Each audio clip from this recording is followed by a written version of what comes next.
Here's one. Diana writes in and asks, I read about the changes to the ESV Bible in 2025. What are your thoughts on those changes? Great question. And yes, I do preach from the English Standard Version, also known as the ESV. And recently they came out with another set of very small revisions.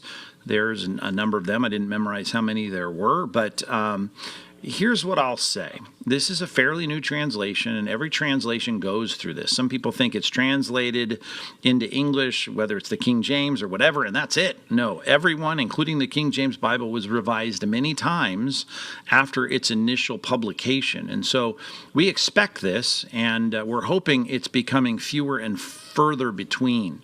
The only thing that may give people pause is that some of the things that the ESV has just adjusted in their decision, some of it is based on textual variance, and I get that. And because the whole field of textual criticism is constantly continuing. I mean, we continue to add to the catalog of ancient translations and ancient Greek manuscripts that sometimes the weight will shift from one particular choice of a variant to another.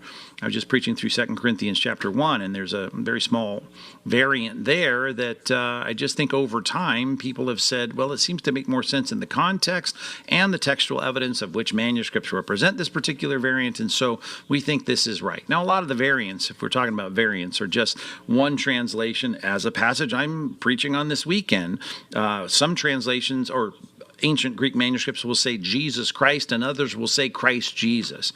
And most of these very inconsequential distinctions in ancient manuscripts are just what they are. They're inconsequential in any big way. They don't change any doctrine. They don't change sometimes even any meaning in the sentence.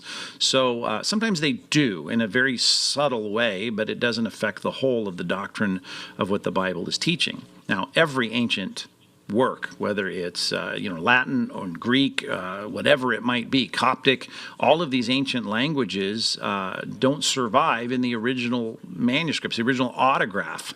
So we have to go to the copies.